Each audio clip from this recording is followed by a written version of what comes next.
All right, let's get going. Welcome. Thank you for being here. Thank you for hanging out with us. This is the first, episode club. We're renaming it to episode club, but it's the first live stream that I've done about science in Star Trek, or really anything, in almost 2 years. Over 2 years. Geez. It happens, and I'm just really happy that everyone's here and happy that you're watching this. Even if you're not catching it live, that's okay. If you are watching this live, this is going to be posted to the YouTube channel as well, which you can find a link down below. But today we are going to kick things off with two of my favorite all-time Star Trek episodes that I love talking about. They're super fun. They're super accessible. I think they have a lot of science in them. It usually gets referenced by a lot of people as their favorite science episodes. I get asked about them all the time. And those are Voyager, Eye of the Needle, which is in season 1. It's actually episode 6, which is pretty impressive for being sort of a early season 1 Star Trek show. That doesn't happen that often. And then the other one that we're going to talk about is called Blink of an Eye. So Blink of an Eye is the one in season 6 that Voyager gets stuck in orbit around another planet and experiences time differently. So we're going to talk about a little science in both of those. But before we jump in, while we kind of let people drip on in, I just announced this, so I'm sure some people are joining. If you are here, thank you very much. I really appreciate it. I've had a few followers in the sort of last day or so I want to thank all of you guys, as well as a new subscriber. Defective Automaton means a big deal, and thank you for following. So, thanks, Phrase Plays. It's happy to see you. And, let's just talk about Eye of the Needle first. So this is the episode, like I said, this is early in season 1, which again, impressive, because first seasons of Star Trek are sometimes a little bit rough to get going. But, it's an early one, and it kicks off with that idea of they're trying to obviously get from the Delta Quadrant to the Alpha Quadrant. For those of you who may not have watched Voyager, that's the entire idea. But it's their first opportunity to actually possibly have a way to contact or communicate with the Alpha Quadrant. And so it kicks off, and they're talking about, yay, thank you, Jessica Nerdy, for streaming. It really has a great season 1. I completely agree. Season 1 is fantastic. And so this one kicks right off of the bat. I mean, I've tried to live tweet this episode before, and I can't go fast enough, because literally they walk in and they're like, ooh, Harry Kim found a subspace disturbance and might be a wormhole, and it's, we're going to find where it links to. So they jump right in. Hey, Jessica. Hey, Neil. Is it Neil? NK Blonde. Thank you. Sorry, I didn't forget what your name was. But yeah, so they find a wormhole, and the first thing they throw out is they say that they have Verteron emanations, and I have no idea. Hey, Great Merman, thanks for joining. I have no idea what they mean by Verteron emissions, but I've heard this before, so we've looked it up, and this is something that only exists in Star Trek. Only exists. We're going to talk about tachyons in a little bit when we talk about the next episode. But Verterons are completely made up, completely a Star Trek concept, which is great. They say that they go faster than the speed of light. Okay, similar to tachyons, which again we're going to get to. And they seem to only appear right around wormholes. Hey, Homer, thanks for joining.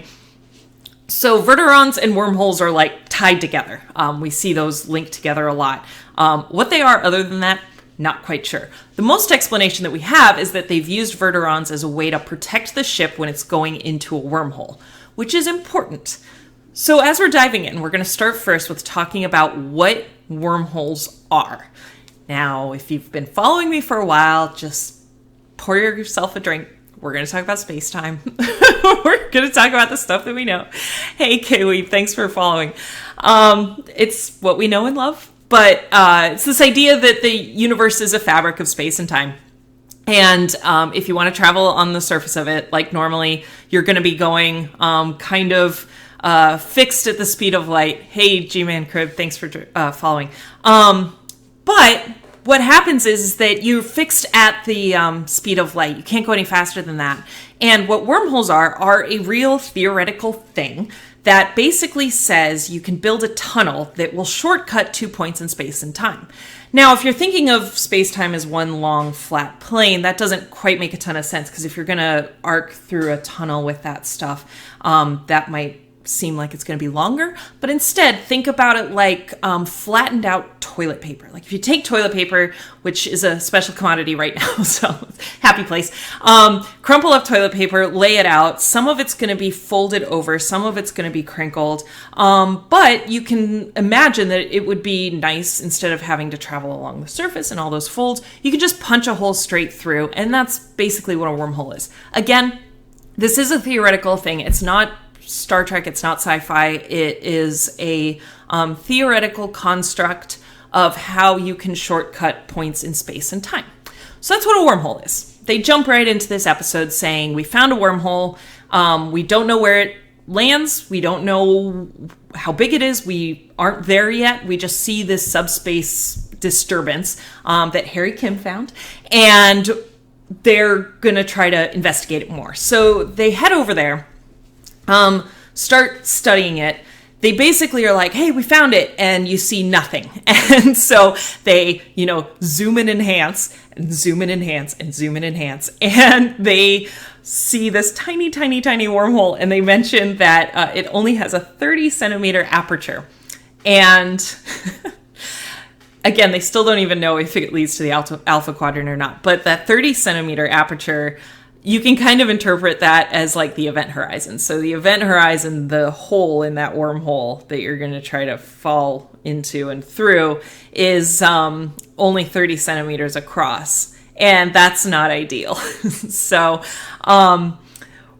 what they try to do is they're trying to figure out ways. They're like, well, maybe that we can get a data stream. Oh, thanks for subscribing.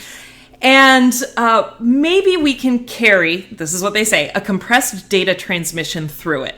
And they're going to launch a microprobe to see where it ends up, because they don't necessarily know that this is going to end up in the alpha quadrant. They mention, and this is an interesting aside, they do mention that there's like a 1 in 4 chance that it lands in the alpha quadrant, which is interesting, because in practice, wormholes can join any 2 points in space and time.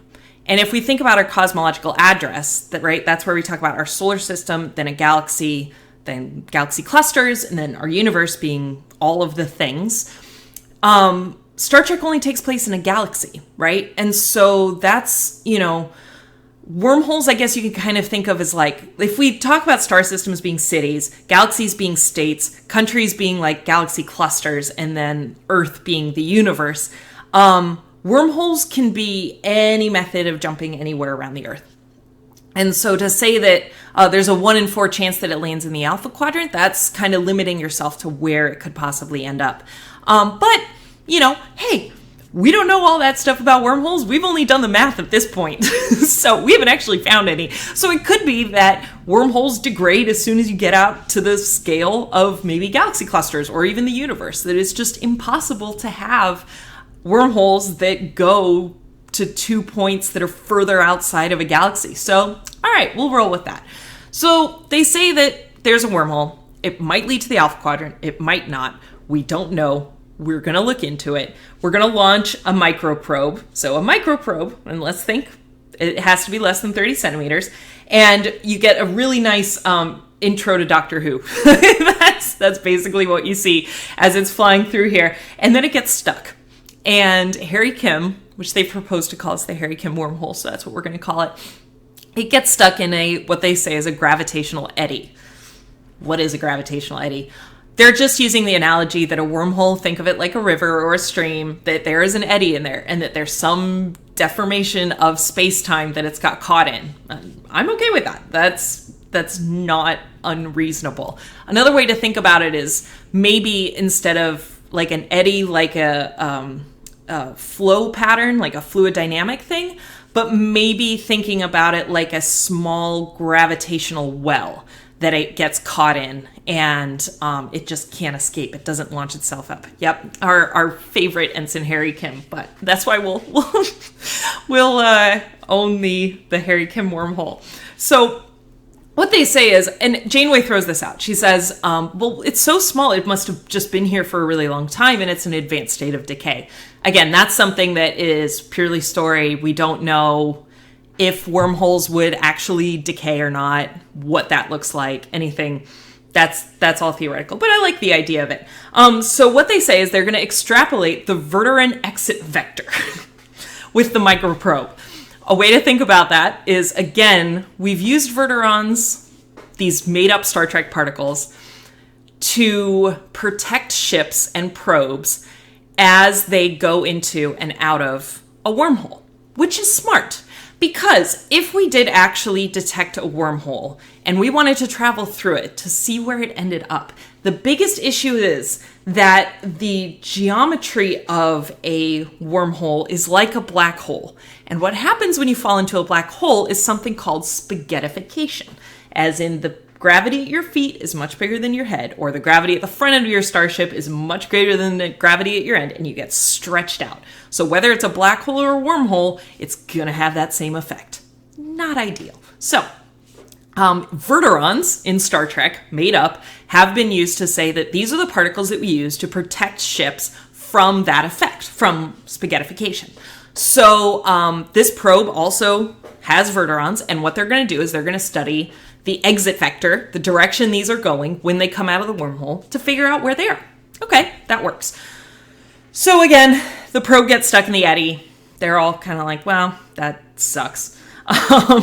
They're trying to figure out what they can do and how long they're going to hang out there to try to figure it out. And so Harry says, okay, I think it's Harry that says this. We have 72 hours until it gets crushed. Because remember, this is an advanced state of decay. The wormhole's super tiny now. The Harry Kim wormhole is super tiny. And what we're going to do is, even though this probe is stuck, can't go either way, we're going to use it as a relay. So it's going to be a data relay that's going to send a signal. We're going to send that signal out there, and maybe we can get something back. We can send a signal out, figure out where it is. So it kind of works. Now, they start kind of digging into this, and yeah, it's one of my favorite scientific phrases, spaghettification.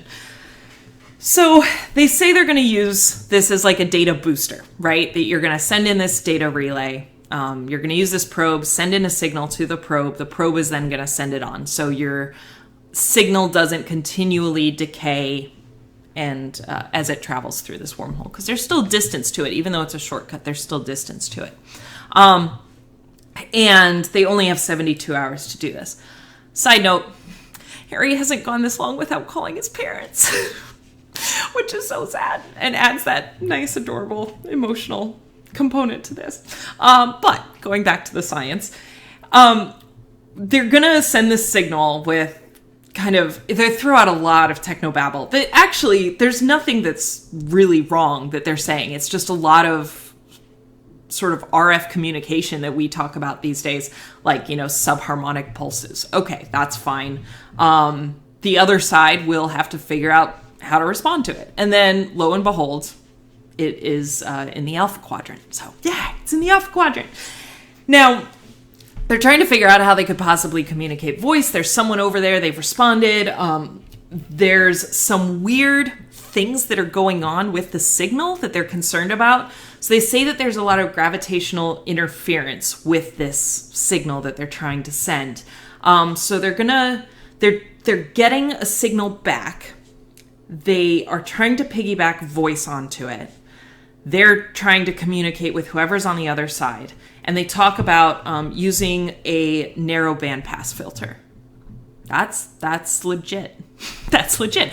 And all a narrow bandpass filter is it's basically like, if you look at communication data that you're kind of sending out, let's look at, maybe 500 hertz of signals, and you look at it in frequency. So you're looking at maybe 100, we'll just throw numbers out there. 100 hertz to 600 hertz is the region that we're looking in. If you want to do a narrow bandpass filter, you just so you're only getting the data that's going through here. So that's just, we're going to chunk the data, so there's only this much. You're not worried about all the other junk that's on the outside of it. It's not as easy as that sounds, but it's a good way of thinking about it. So that's what they try to do. They try to, truncate the data, just focus on that voice signature and see what's going on.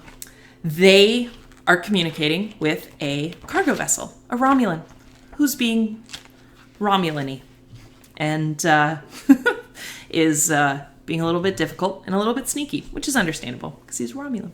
And what they say is they tell him that, I love this. They say, we're stuck in the Delta Quadrant. We know you're in the Alpha Quadrant. Can you please help us?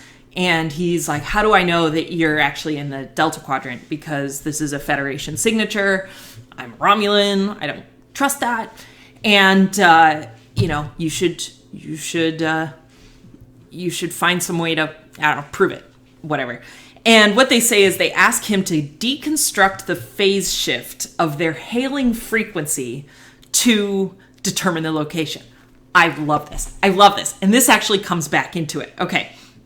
So what that means, right? And this comes up a few times, so I'm going to kind of be careful the way I talk about it. But it's this idea that a phase shift is if you look at a wave, a signature, just a electromagnetic wave, like we learned in school, as it travels through a gravitational well, it's going to get stretched. We call this Doppler, gravitational Doppler shifting. And it's going to get shifted. You're also going to lose amplitude the further sort of it travels. So you have all of these components that they're saying, all right, deconstruct the phase shift of our hailing frequency, this frequency that we're sending out there to verify where we're at. Now he's immediately like, you could fake it, so thanks. But, it's the same idea, which is pretty cool. The other neat thing about this is that they're doing real-time voice communication with him. So you have to imagine that this wormhole is, it's small in the aperture that you can't send a ship through it, but in terms of its length, the 2 points that it's connecting in space must actually be a pretty short distance if they're able to have some form of real-time communication there. So it works pretty well. Now, they ask him to send a message to Starfleet, and he says that he's got a signal amplifier on board. Yeah, it's wibbly-wobbly, timey-wimey stuff. It's going to come back later, too. So, but he says that he has a signal amplifier on board that can penetrate the radiation stream to give a visual link. So you are who you say you are. And that's kind of cool. So what's a signal amplifier? Okay, that's going to amplify the power. So the signal is just stronger as it comes through, and it can handle... There's various ways to think about it. If you're saying I'm amplifying the signal, that you can either increase the bandwidth, right? So remember we were talking about that narrow band, that if you increase the bandwidth of how much stuff can go through it, I think that's more what he's talking about as opposed to increasing literally the amplitude, which would not necessarily help. It would help the signal travel further, but it wouldn't necessarily mean that you can include more stuff in the data. So signal amplifier, I'm going to go with it being just a bigger, more data that you can actually send through.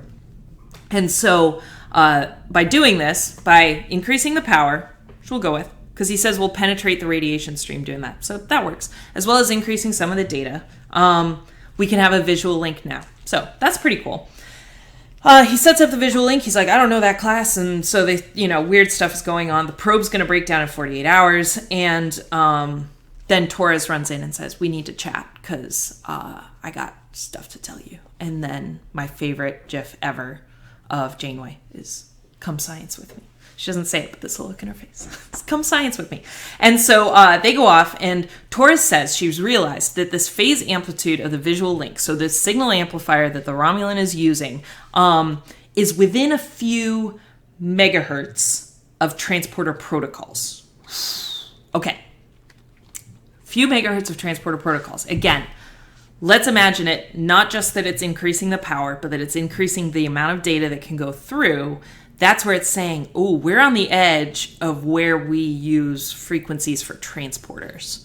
So we might be able to work with this and actually start transporting through this. And we can now transport crew. Even though we can't send a ship, we can transport crew back to the Alpha Quadrant.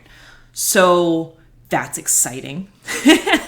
It gives us a little bit of information on how transporters work. They were saying they work in some sort of megahertz range that is within like how data gets transmitted. So we've gone from sending a signal to sending a voice signal to sending an image. Now we can send people. We can send biology. Yeah. Whoa. It's awesome. So I have been trying to figure out how transporters work forever. I have a video on StarTrek.com about this.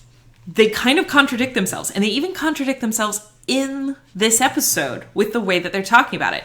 Because, yeah, they're talking about exactly like electrical interference dispersing patterns. So you have a signal amplifier. Then you're on the edge of transporter protocols, which is a data stream. So you're still just sending an electromagnetic signal that contains data, not the Android data isn't data, that is sending data through that you get rebuilt with other matter. Exactly. You kill the person, you map where all the particles are, and then it goes into, and it gets sent, and then you get rebuilt out of other stuff on the other side. Now, we talk about this all the time. We see this in, that's how you end up with like two Rikers. So that makes sense. However, in the next sentence, she says, all they need to do in order to do this is to reconfigure the matter transmission link. All right. So now we're talking about matter transmission. So that's transmitting matter itself in an electromagnetic data pattern. So, but that's okay. Again, it can go both ways. It works. So they're realizing that now, again, we're getting more data through. We'll stick with that as the explanation. Even though she said we're going to reconfigure the matter transmission, could have been something else. We'll just go with it. And we can try to make this work. So the Romulan gets really excited because they match their transporter signal to this phase amplitude that he's using, and he's like, whoa, that's new. That's awesome. I didn't know the Federation can do that. Why are you guys being sneaky? And some science vessel that's like unclassified has this capability. And they're like, how do you not know about this? And they send this cylinder through, which I love the idea of this cylinder, right? It's this idea that you have a test cylinder that is standard practice for testing transporters. They basically say it's got a good sort of replication of normal organic, non-organic matter that if we transport it through and it comes through in one piece, then that's a good indication that the transporter is working the way that it should. All right. And then the Romulan's like, oh yeah, we got one of those too. It's kind of a cool standard practice that I think is smart. Once we ever figure out how to build killing machines for transporters, that would be a good way to test it. As they try to transport this cylinder, there's a pattern. They say that the pattern buffer is struggling with the matter stream. Again, we're back to the matter stream. We'll stick with it. She's going to ramp the coils to 37 megajoules. This might have been Harry. Is ramping the coils up to 37 megajoules to compensate for that. 37 megajoules is a unit of energy. It's a lot of energy, but it's not super insane in science fiction. Again, that's not a weird term to throw around here because they're just increasing the amount of energy that's going to the transporter coils. So that works. And they're struggling with the phase variance. Yeah, exactly. 121 megajoules. But megajoules are actually real, and they do pronounce it correctly, so that works. Now, they're struggling with phase variance. Now, what is phase variance? Again, we talked about the phase shift that they have, but phase variance, if you think about those waves and crests that we talk about in, again, kind of back to your physics, electromagnetic wave stuff, you have these waves, and they have certain points where the crests and the troughs are. And then a phase variance is if you just offset it a little bit. So then the peaks and the troughs are offset. So that's kind of a phase variance is how you would phrase that. Now I've done this, and I've done this, and I've done this and this a few times. I'm actually in real time doing Fourier transforms for you in my mind. Now, I just want to make sure I'm not losing people when I'm doing that. So when I'm doing this, we're talking about this is down here, this is time. So the signal goes up and it goes down and it goes up and it goes down, and it has a certain frequency that it's up here, down, and then back up again. In that amount of time, that's its frequency. When I'm talking about frequency ranges for data, that's where you say, okay, we have a bunch of waves that are going through that range in frequency for those crests and troughs. They range from like 100 hertz here to 30, megahertz or whatever on this side. So those are all just different frequency ranges. We'll trade Latinum to teach Fourier transforms. I will 100% teach Fourier transforms. I love them. I had to take a whole class on them in college. And I had a fever dream the night before about trying to take a Fourier transform of Charlie Brown's t-shirt. So I've been immersed in Fourier transforms for a long time. But you basically switch from this being time to this being frequency. So for the most part, when I've been talking about changing the data, we're talking about frequency ranges, not those peaks and troughs. But when we talk about phase variance, that's when we're talking about the frequency is staying the same. The peaks are the same distance apart, but they're just shifted over a little bit. So the frequency is the same. If you looked at it in that data stream, it'd be in the same spot, but the phase is offset. So these are two different ways of looking at signal and data transfer. I really didn't intend to do an entire course on how RF radio frequencies work, the science behind them, but here we are. It's an episode about a wormhole, and we're learning about signal data transmission. So anyway, I hope that makes sense. I just don't want to confuse people. And if I did confuse you, just ask and I'll try to explain it again. But yeah, that's kind of the idea here. So they're struggling. So the point is that they have enough data, right, to get the transporter signal through. But they're struggling with this phase variance. It's like it's offset from what it's supposed to be. And so that's what's getting screwed up as it's going through. And remember, I was talking about that gravitational Doppler shifting that's going on. So something weird is happening in this wormhole that's causing the data to not appear exactly as it should. And that's what they're struggling with this transporter. They managed to get this cylinder through. They practice it over and over again. Like they just have this offhand comment of like, well, they've done it 20 some odd times. And then so they decide to bring the Romulan through because he's going to refuse to let Starfleet onto his ship, Romulans. But he's willing to come over and make sure that they can transport people. And then he's going to call a cargo vessel so they can start transporting people through. So when he starts transporting, they do realize there's this phase variance is still there. And Tuvok basically drops the hammer and he's just like, yeah, there's a temporal displacement. What year do you think it is? And he's like, idiots, it's 2351. And they're like, no, it's 2371. And they realize that they're 20 years out of time with each other. And that's why there's been this phase variance. And I love this. I love this. It's because especially in Star Trek, I mean, you have series like Stargate and other ones like that do use wormholes for time travel. But Star Trek doesn't really do it that much. So yeah, it's great. And Star Trek doesn't really do it that much. They talk about wormholes as connecting 2 points in space. But remember, it's a whole fabric of space-time. So time is a component here too. And so it is connecting 2 points in space, but it's also connecting 2 points in time. We have the delta to the alpha quadrant, and we have 20-year time differential between them. So it's really sad. It's really sad.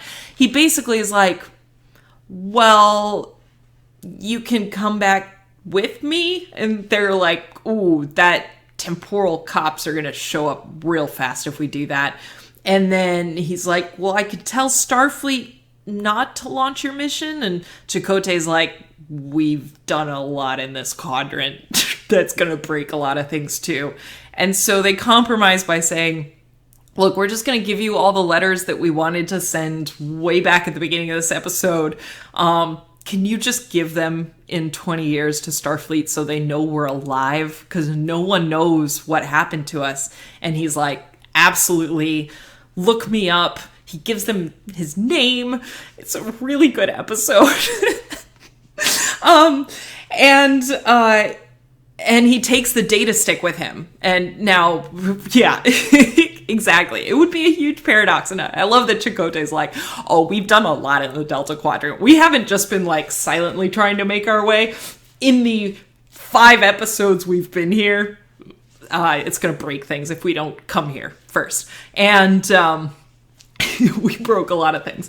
And so he takes this data stick with him, which again is really interesting, that you can so how data storage would work on a transporter was something that I kind of dwelled on for a little bit and then decided that it would be too much of a rabbit hole to try to go down. So we're not. But he takes this data stick with him and then goes back and they're like, whew, okay, everyone's going to know. It's a super Gilligan's Island episode. They're like, okay. Harry's like, oh, my parents are going to know what happened to me. We're all good. And then Tuvok's like, well, actually, I looked him up and he died 4 years ago. So no one got our letters. And maybe he left a will, but we'll never know if they know or not until we're able to make contact. It's a really good, it's a brilliant episode. Again, for being like a first season, episode 6, it's in my top 5 episodes ever. So yeah, no, the Romulans like definitely wouldn't pass it on. And he even mentions in the episode, because they're like, I think when they're trying to convince him how the Romulans can help, and that he needs to like decode. Because he says, yeah, you can send the letters, but then I have to send it to the Romulan, Romulan Senate to review them, and before we can give it to the Federation. And they're like, well, can't you make them do that faster? And he's like, no, I am a science vessel. He does then say that, yeah, he's a science vessel. He wasn't actually a cargo ship. But yeah, and 2364... He died in 2367. Notes. And so in theory, he had 3 years that he could have got the letters to them. But again, he would have had to have told them why he was doing it. So it was like that whole, the whole idea that he would have to pollute the timeline somehow in order to get there. I was trying to remember if the letters were kept or not. I mean, full disclosure, I didn't dig into it that much because I basically had the same thought that when they first, I think, make contact, like that, maybe that Barclay episode, or no, when they first start getting the letters back using the transwarp relay, maybe, I think that everyone's like, oh no, we knew you were gone. But I'm not sure though. Anyway, yeah, see, but I'd have to remember exactly which episode that was in. But anyway, yeah, he's straight up like, I'm a lowly little scientist that got sent off a year ago in the middle of nowhere. Okay, thanks. Yeah, Admiral Paris mentioned it. All right. So he did. I'll have to look up what that episode was. If anyone does manage to look it up real quick, let me know. Because I always get that one confused with the episode where they first are able to real-time talk with each other. But prior to that, they were able to send letters. So maybe it was in that one that they mentioned that they knew that they were okay. And yeah, his character was Telek Ramor was the name of the character. And such a good episode. Okay, so going on from that, unless there's any last minute things that I completely gave people a cluster headache about. Okay, no. I want to talk about Blink of an Eye. So Blink of an Eye, season 6, episode 12. Kes, who in the prior episode was trying to help the doctor be more of the Doctor. It's actually really cute. He's still like crusty and mean, and it's because no one's treating him with any respect. And he confides in Kes, like he doesn't like that people turn him off or they leave him on too long. And then at the end of it, Janeway's like, what if we just gave you the ability to like turn yourself off and on again? And he's like, I'd like that a lot. So it's really sweet. But anyway, so now we're in season 6. So Kes is gone. 7 of 9 is here. 7 of 9 is, rocking at the Astrometrics lab. So that's where we're at. And blink of an eye. Another one of my top 5 for the science as well as the story. But this one I get asked about all the time because I think it stands out in a lot of people's mind because it's such a great one-off episode. It's tight, it's well written, and it has to do with really interesting components of space-time. Was it the Pathfinder episode? Okay. Because that's when they first talked to each other. Was it? I thought the Pathfinder episode is the one with Barclay where they get the video conversation with each other. Anyway, we'll come back to that. So the blink of an eye uses this great vessel for storytelling that we do see in science fiction a lot, and most notably in Interstellar, but it's this concept of gravitational time dilation. So when you have space-time and you have a gravitational object that is dipping space-time down, so bowling ball on the trampoline, space-time gets dipped down. If you're deeper in the gravity well, time is going slower for you than for outside of the gravity well. And it's not that much. When you're talking about Earth, we do actually see this effect. So it's the only current practical application of general relativity if you were on the cruise with me, you definitely know this. It's the only practical application of general relativity because GPS satellites are outside of our gravitational well. They're far outside. They're not like outside because they're in geosynchronous orbit, but they're far enough out of our gravity well that they experience time slightly faster than we do here on Earth. And it's fractions of nanoseconds. It's not that much, but it's enough to make GPS precision. If you want to get it really, really precise, you have to account for that difference in time.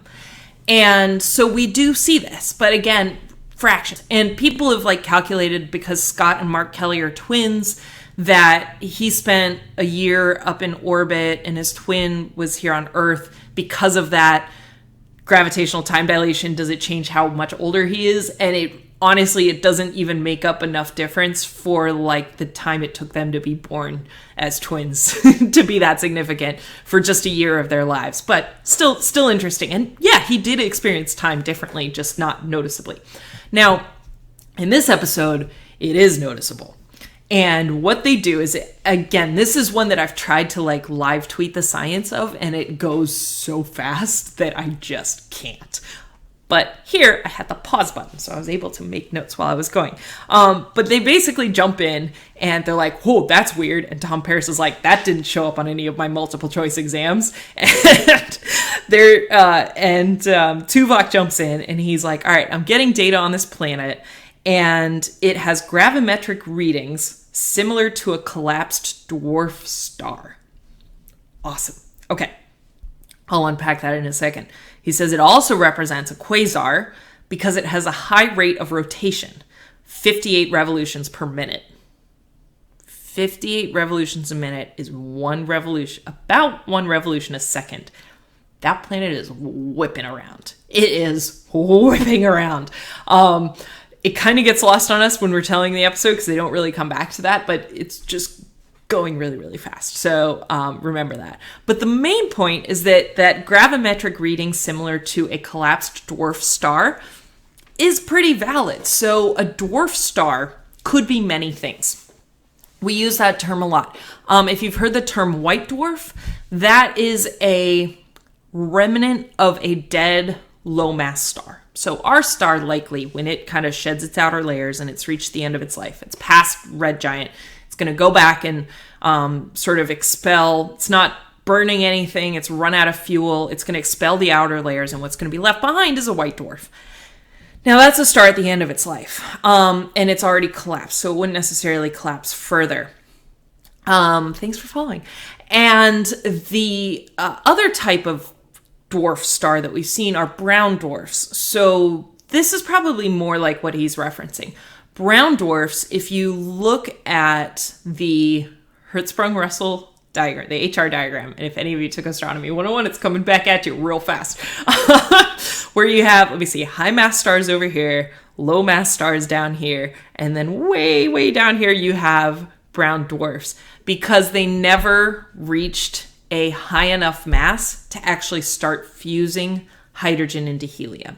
So star is a loose term there because they're not actually fusing hydrogen into helium, which is what we say is when a star is born.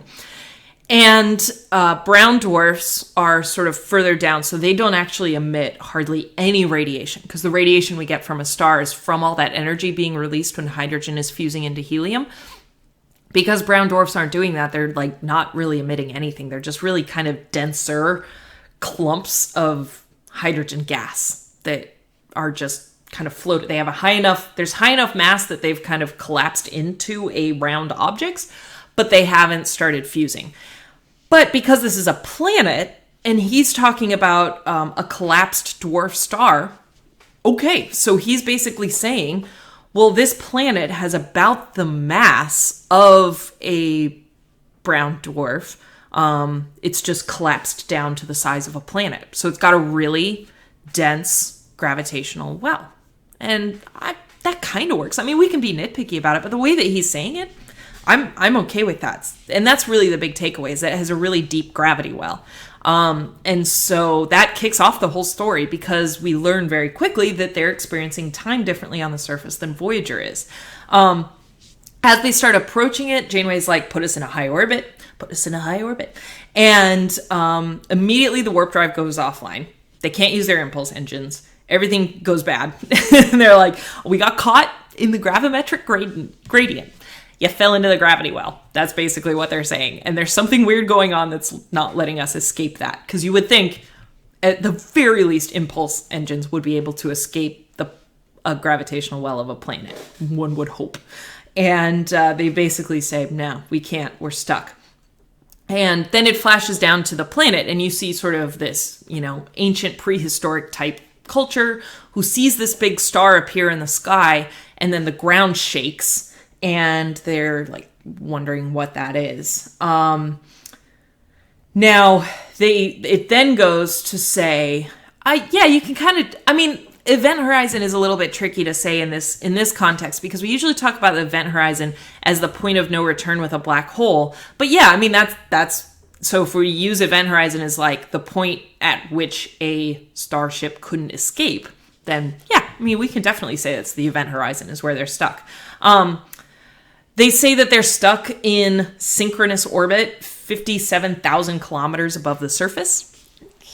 Okay, 57,000 kilometers. That's kind of geosynchronous orbit-ish. That's Earth. So this is like a quick Google search to say what's a synchronous orbit, and that's the number that they got. But in synchronous orbit, in astrophysics engineering stuff, that means that you are in sync with the rotation of the planet, because the same point appears over the same point in the ground throughout its entire rotation.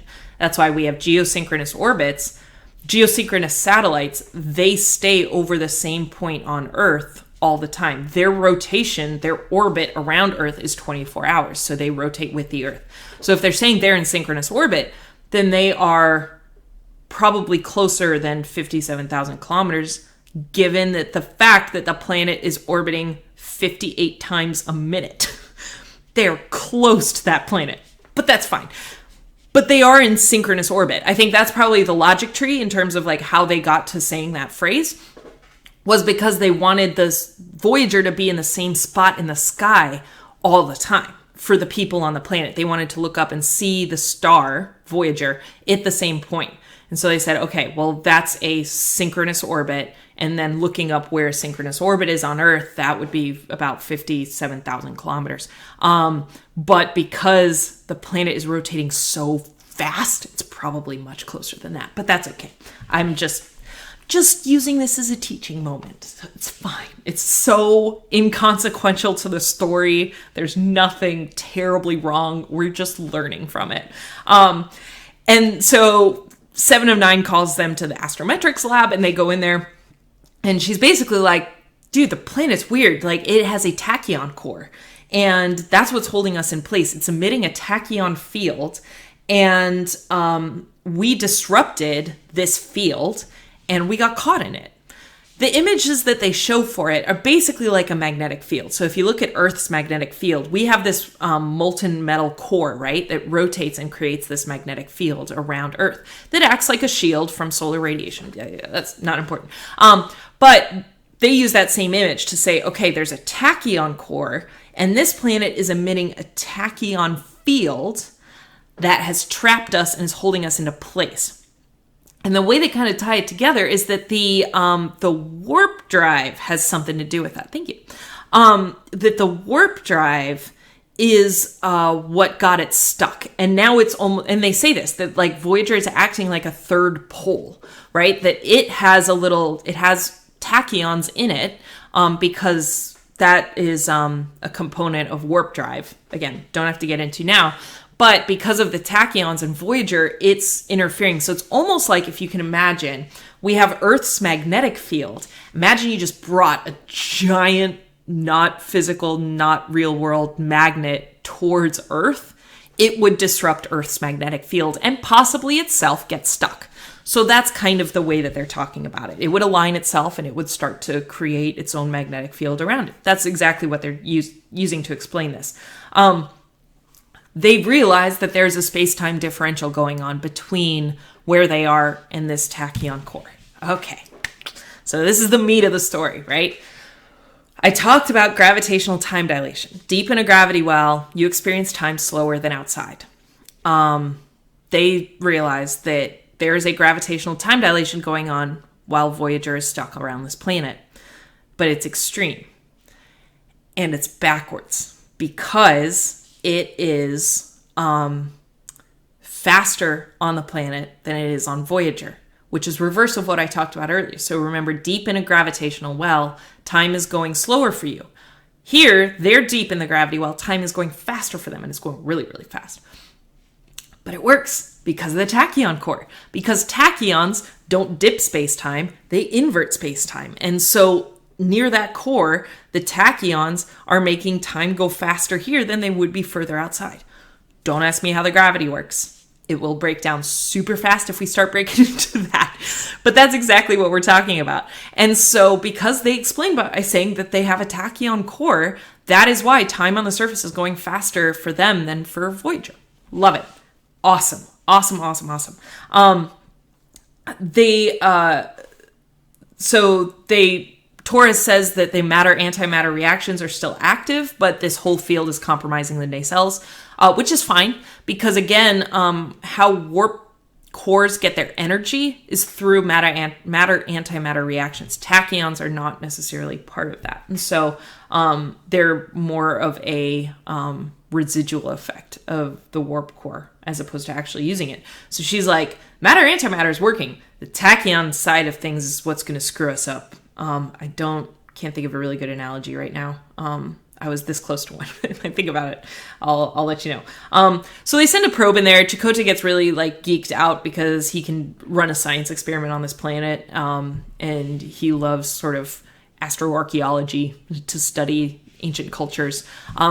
Kind of maybe like a parking brake on a car. I think that might be a good analogy for it, actually. It's like the engine's working, but the parking brake's on. Yeah, we'll go with that. I think that's fair. Now, he starts taking pictures, realizes that they're watching this culture evolve the whole time. These regular earthquakes are happening, so that's part of this story too, right? Is that they're experiencing these, they call ground shakes, regularly since this star in the sky showed up, and it's been happening for generations and generations and generations. And again, that kind of works if you think about that fact that they are now another pole that's disrupted this field around the planet. I don't think the analogy would necessarily work as well talking about magnetic fields, that I don't think it would necessarily cause earthquakes, but you could maybe say maybe if that magnet was strong enough to actually draw magma or disrupt the core enough okay, I talked myself into it. That might actually cause earthquakes. And so these things are still going on, and they're watching this industrial age happen. The probe eventually dies that has been there because it's sort of like living in half time between the two of those, so it's aged out of itself. Down on the planet, they've now evolved is the wrong word because I'm not a biologist, not a social scientist. I will use the wrong words all the time. But their civilization has evolved to the point that they're doing astronomy and they're trying to send signals up. And this is one thing that I love because he's like, send the sequence again. And the guy's like, I'm tired, I want to go home. He's like, send the sequence again. And he's like, I'll just send the prime numbers. And he's like, well, how about you send the prime numbers in the elemental, what does he call them? Elemental constants. And this is actually something that humans have done. We did this with the Arecibo message, which was sent decades ago. And it was sent out into space as a radio signal with binary, basically ones and zeros, that sent out a signal that contained information around Earth. And you can look it up. It's called the Arecibo message. If you decode the bits, the ones and zeros, into an image, it gives you a lot of information. The first thing it gives you is it counts base 10. So 0, basically, I think it's 0 or 1 to 10. And then it shows like an image of a helix. It shows the average height of a person. It shows the solar system. It images all of this stuff. And that's basically what they're doing. They're trying to communicate with this star in the sky that suddenly appeared. And now they can observe it. And they see that it looks like a spacecraft. It doesn't look naturally formed. It doesn't look it looks human-made. It doesn't look like it was a naturally occurring thing. So they're trying to communicate with it. Now, first they send up a balloon. Yeah, then they get their observatory going and send this up. They do talk about it being an ultra high frequency, so that's a UHF signal, so that they're communicating with it using radio signals, which is great. What happens is they're sending this up. Voyager starts to see a signal. Sorry, I get excited. And we've already learned about this. So Voyager starts to see the signal show up, and they are trying to decode it. And they're like, but this is nonsense. Like, what we're getting from them doesn't make any sense. This is really high signal, a high energy signal. And then Chakotay, I think, was like, oh, but there's the gravitational component. Like, you have to account for that. And that is also a thing. So gravitational Doppler shift is a scientific thing that we talk about, where if we want to send a signal from Earth up into space, think about it like a slinky, right? That if you're sending it up, it starts to get a little stretched out as it's trying to be sent out of this gravity well. If we were to sort of maybe, maybe think about the reverse, right? If you're outside of a gravity well, you attach a weight to a slinky, it's going to get stretched out as it goes down, as it falls into it. That's what we call gravitational Doppler shift. Doppler shift you may have heard of before. It's the idea that usually sound waves are what we're most commonly used to, which is as something is moving towards you, sound gets compressed together, and then as it goes away, it gets stretched out. So it's like a siren noise, changes in frequency as it's moving past you. But we see this in astronomy all the time. Red shift and blue shift is Doppler shifting, but it just has to do with motion. So if something's moving close to you, again, think of the slinky, right? 2 points, they're moving close to each other, it's increasing in frequency. If it's moving away, it decreases in frequency. And so that's how Doppler shift works when it comes to motion. But there's also gravitational Doppler shift, that if you're in a gravity well, it's going to be stretched out. And so you're going to get lower frequencies than you would. But because this is an inverted gravity well, it gets shifted up. Again, it's hard, but they're being completely consistent here, which is actually really impressive.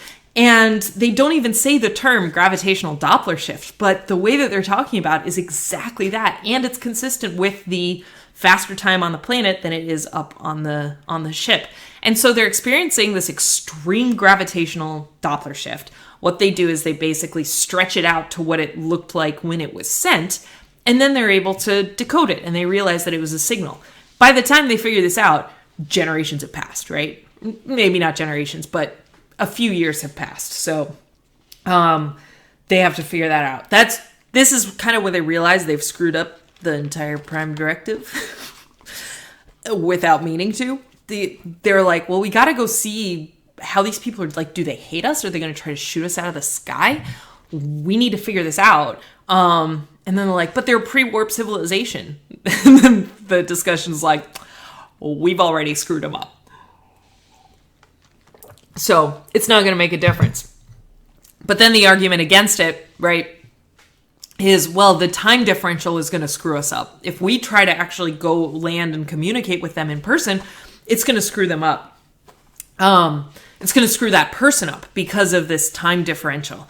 And so the doctor's like, it wouldn't screw me up. So they sent him. And they're like, okay, we're going to transport you. We're going to count to 3, then we'll bring you back. And that's been 2 days. And your job there, Janeway says this very clearly, do not talk to people. Do not interact. Do not cause problems for me. I'm trusting you. You are there to do recon, to see what they think about us, to see if we're in any danger, and I'm bringing you right back. So they transport him. They're like, good luck on your mission. Have fun for a couple days. They transport him. B'Elanna's like, 1, 2, 3. Bring him back. And they have the transport beam gets destabilized somehow. Again, they're trying to transport across time, not through a wormhole, literally just across a time gradient, and the system can't necessarily handle it that well. So they're trying to figure out how to fix it. Time is continuing to go by and going by for the doctor, and then they finally figure it out. They've lost him at that point. They're like, shoot, he's not where we left him because time has gone on. And then Chakotay, quite adorably, is like, look for opera houses. They're like, oh, there's a cultural center here. Oh yeah, there he is. So they find him there. And then they beam him back, and the doctor's like, oh, I've missed you, and hugs everyone. And he's like, I knew you wouldn't give up on me because I saw that star and you were still there. And they're like, yeah, it's not been that long. And he's like, well, it's been 3 years for me. So I did the math, because they don't say actually how much time passed on Voyager. The only time stuff we know is that 3 seconds equals 2 days. That's what they said. All right, we'll send you for 3 seconds, 2 days will pass. And then time happens on Voyager while they're trying to figure this out. He comes back and says, oh, it has been 3 years. So if you do the math, it came out to about half an hour, which is actually fairly consistent with them going through like half an hour Voyager time for 3 years on the planet to try to figure out how to compensate for the temporal field. Awesome. All right, cool. Math checks out. And as the civilization now has evolved, they've got astronauts that are trying to go up and actually communicate with the starship. And they're now, again, we've talked about it being a tachyon core, meaning its gravitational well does this as opposed to this. They're launching like you normally would. But the interesting thing is that the astronauts actually have no idea that they live in a different time than the rest of the galaxy. Which brings up some interesting questions about, like, as an astronomer on that planet, would you see the universe any differently?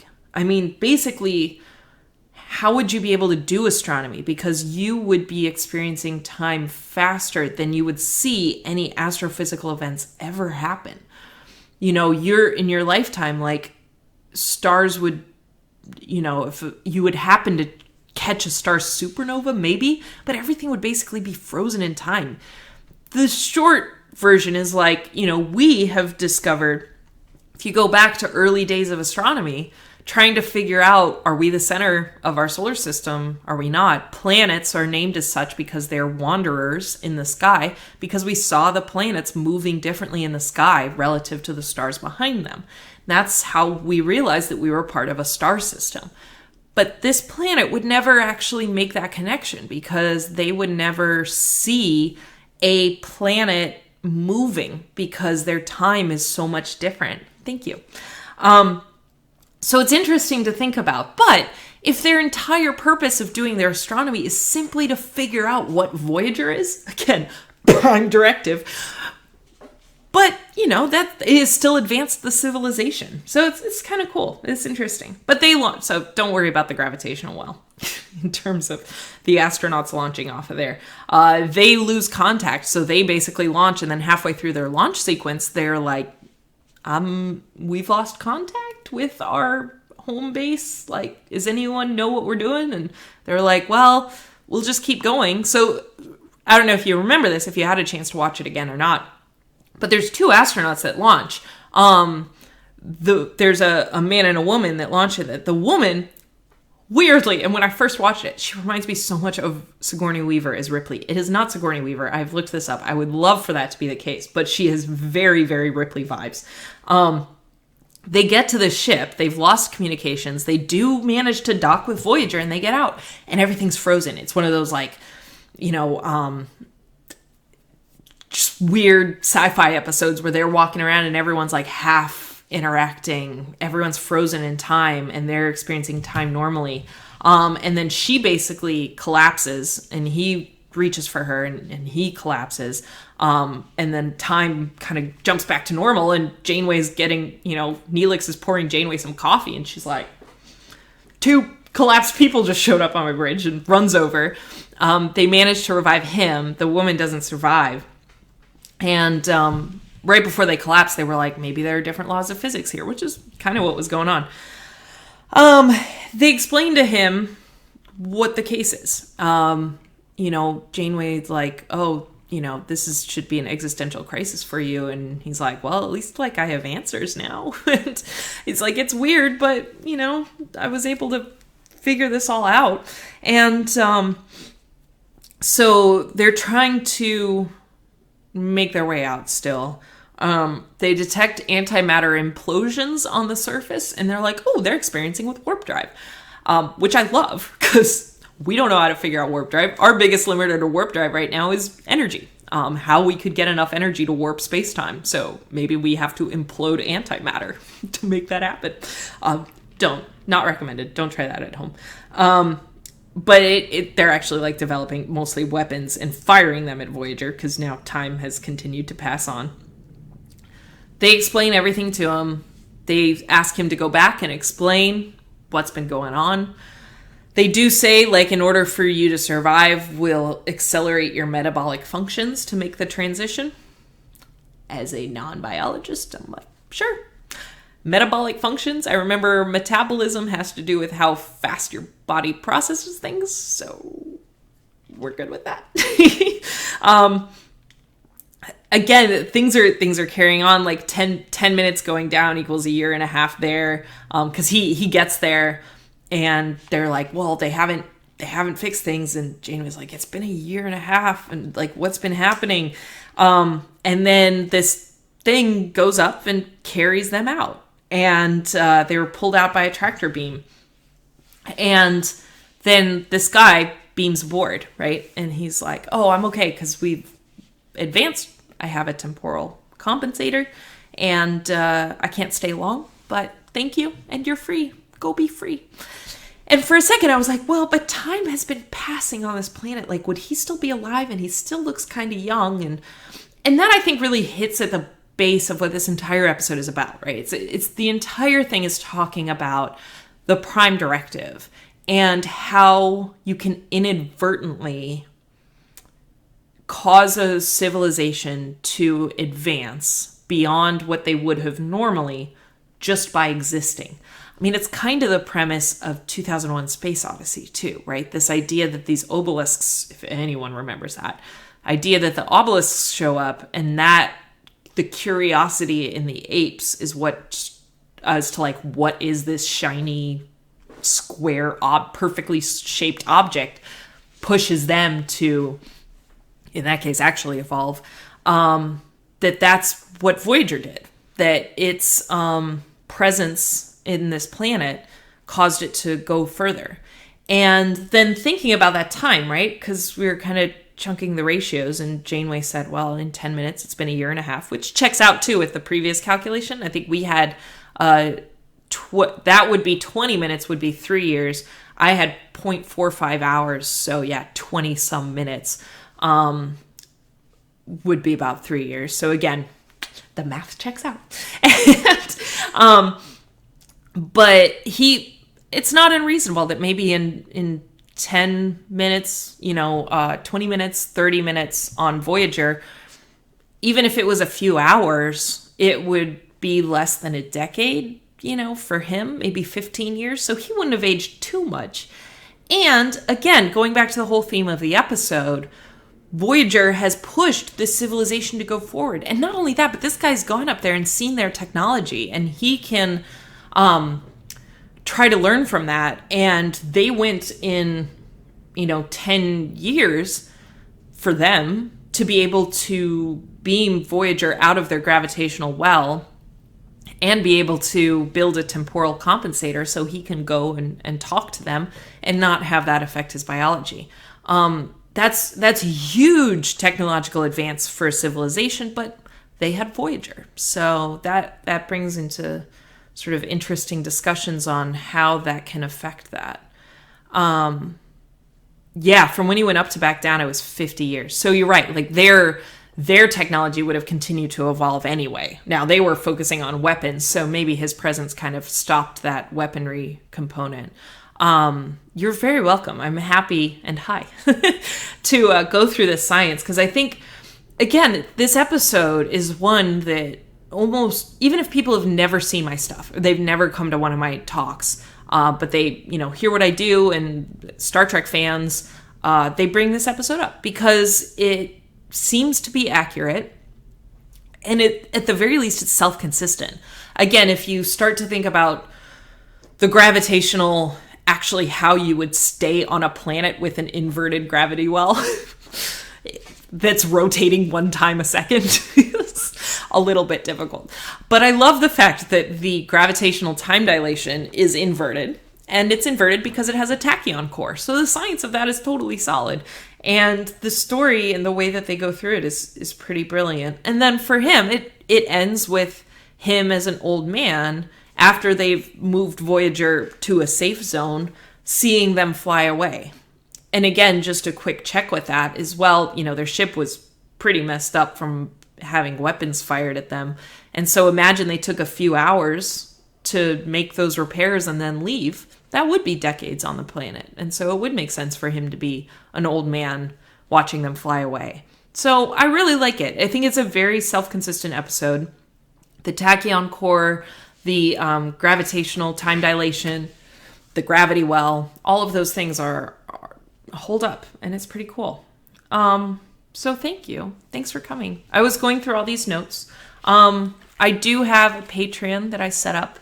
If you subscribe, the highest setting gets my notes. I can make copies of the notes so you can see what I write down.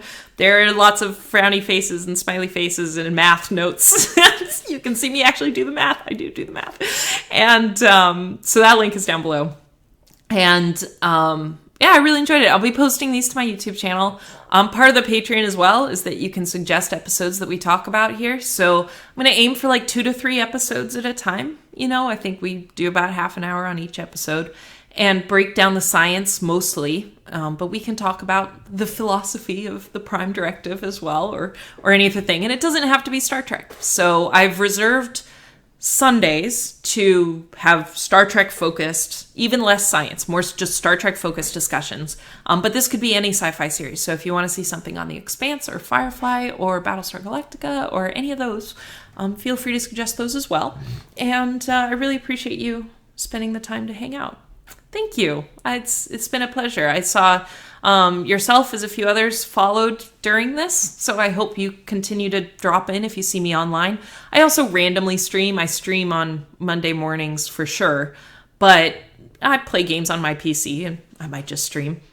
And I'm glad I was able to keep you company during your isolation dinner. And stay strong, everyone. It's a weird time for us. I know it's not going to make as much sense if people are watching this in a few years on my YouTube channel. But it is a bit of a weird time, and I'm here to hopefully bring some happiness and some escape, and we can talk about science fiction and science in science fiction, because I think that's the power of sci-fi and why so many of us are sci-fi fans, is because it gets us through a lot of the weird times in life, and this is certainly one of those. So feel free to stick around. You can find me on Twitter. I'm at Dr. Erin Mack. Again, my Patreon's below. You can also find a link on my webpage, drerinmack.com. And then on my YouTube channel, this will be posted. So if you want to send anyone over there, even if you think of it in a few years, hopefully it'll still be over there, is Dr. Erin Explains the Universe. So thank you again for hanging out with me. And I hope to see you again soon. All right. Live long and prosper. Have a good one.